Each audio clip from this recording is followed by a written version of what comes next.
So you want to destroy some enemy armor. The engineer's dumbfire rockets, the RPG and SMAW are excellent weapons for the task, gonna get you a lot of points and some kills. But who am I kidding? You probably want to take out that annoying attack boat. Again, the RPG and SMAW are excellent choices for this role. But who am I kidding? You want to take out a helicopter, right? That's what you're here for. I'm Tom itself, and in this RPG and SMAW guide, we're going to be going over the differences between the two and how to make the best use of both of them. Unlike Battlefield 3, where they were essentially the same weapon, in Battlefield 4 there are some differences. The SMAW travels slightly faster, is slightly less affected by gravity, and does slightly less damage. So let's get into some numbers.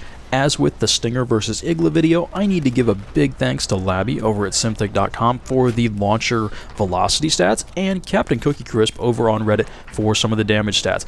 Those links are in the video description. Both RPG and SMAW share the same starting ammo count at 5. First, let's talk about damage. Against attack and scout helicopters, both the RPG and SMAW are one-hit kills. Against transport helicopters, they do 75 and 67 damage respectively, or 2-hit kills.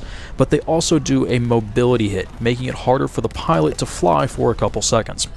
Frequently, everyone just bails out when you get that mobility hit. Random passengers do not trust their random pilot, and that's just kind of the way of things. Quad bikes and jet skis are one-hit kills, but other vehicles are going to take more.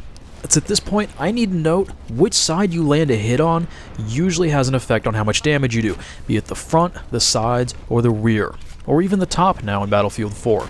A thorough review of all the launcher to vehicle damage values is outside of the scope of this video. It'd be really boring too, wouldn't it? And DICE could change things when they rebalance stuff, so instead refer to the links in the description, and in this video I'm going to try and generalize.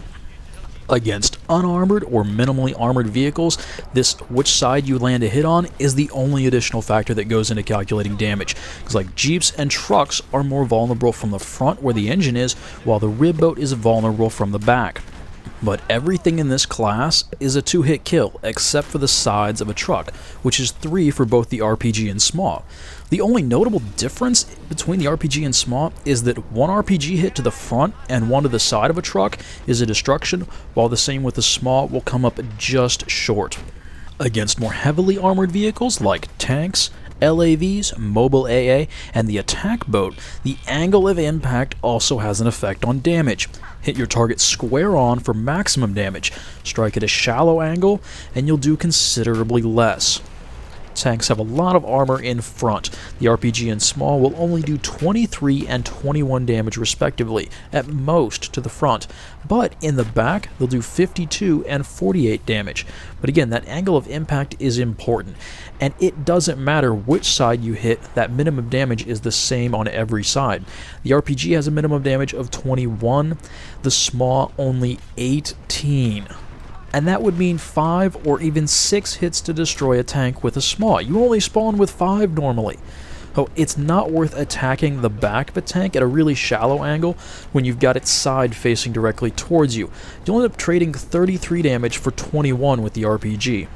Against an LAV or AA, the damage is the same on every side. The RPG can be a 3-hit kill, maximum 38 damage, but could still be a 5-hit kill, minimum of 21 damage. The SMAW coming in at 33 damage, almost a 3-hit kill, but not quite, but it could go down to a 6-hit kill still too, with a minimum of 19 damage. The intent by DICE seems to be that if you place identical shots with the RPG and SMAW, the RPG should take 1 less for a kill. But if you can place the shots at a somewhat better angle with the SMAW compared to the RPG and get a little bit more damage based on those better angles, this should work out to be the same. So the RPG is better if you don't miss. But wait, what if you just miss 1? Wouldn't they be the same then?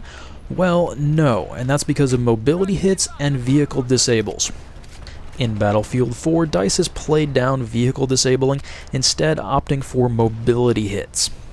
I don't understand all of the intricacies and numbers of the system yet, but to put it simply, if you do enough damage with a single hit, you will cause a mobility hit, and that, just like the helicopters, reduces mobility for a short period of time.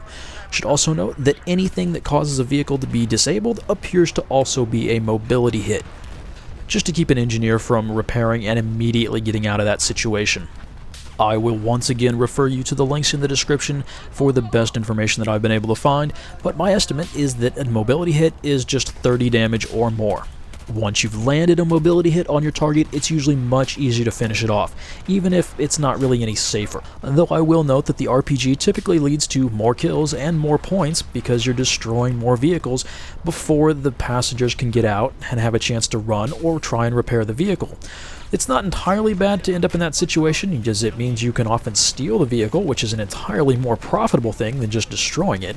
Nonetheless, it's still a little risky. And I don't seem to have any numbers for the Amtrak. I can't really test it in the testing range because it's friendly, and I just haven't run into many of them multiplayer, so we'll have to find some Amtrak numbers, won't we? Anyway, on to the rocket flight characteristics and the drop over range. And so, just like the Stinger Igla video, distance on the x-axis, time on the y-axis, and yes, the RPG is a little bit slower, but you're not really going to notice the difference as you just watch the rockets fly across the map.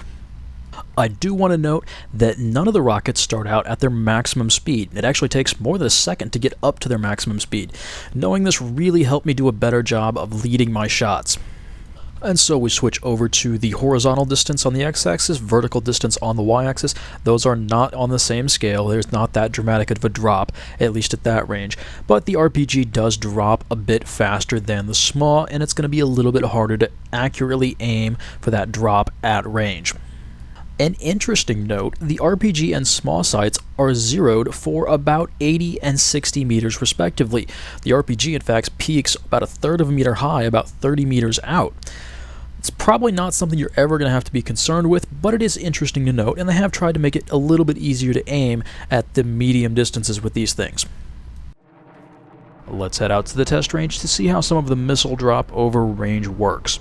I'm going to line up the two side sights with the top of the wall there. That's at about 100 meters.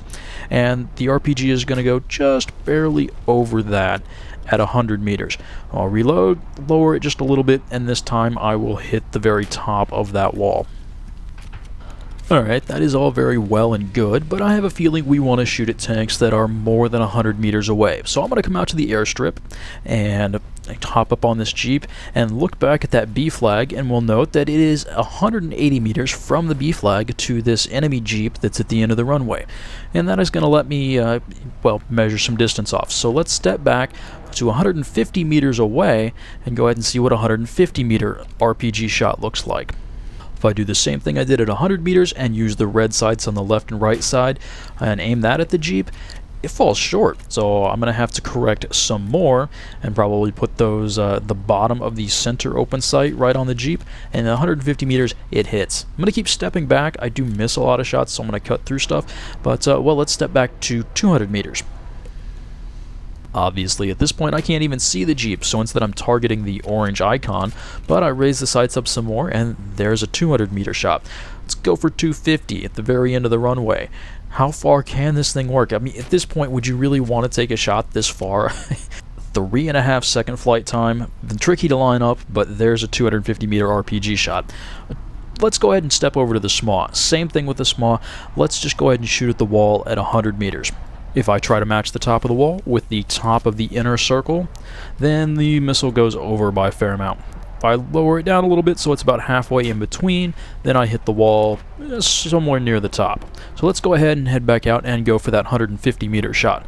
Now obviously if I line this up and just shoot directly at it, it falls short.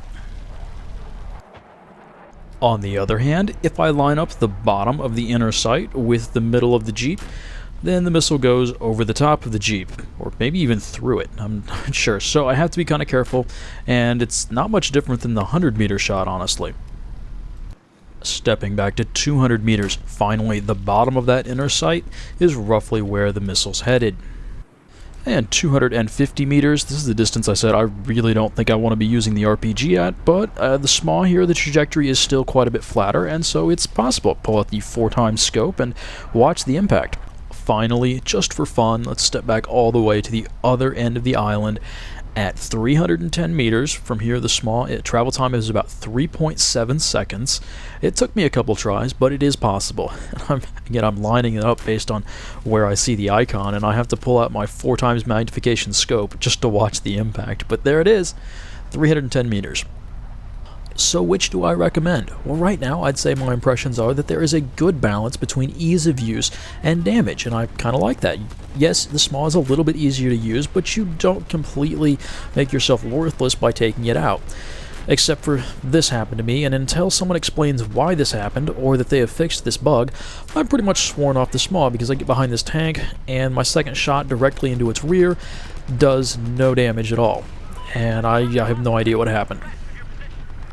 So I'll be using the RPG, taking advantage of that 0.4 of a second faster reload. Yeah, it's like 10%, not a big deal. But since I've been out to the test range, have a pretty good feel for the drop, I think I'm better off with my RPG. I'm not going to try any of those 200-meter shots in-game, just because if the target moves, it's 3+ seconds to get there, and if you don't lead it correctly, well, then it doesn't matter. Might as well save your rockets. That wraps up this video. I want to thank you guys for watching. I hope you enjoyed it. I hope you learned something useful. I think I'll continue with my tour of the engineers' launchers of mayhem and destruction with the law next time around. So I hope to see you then.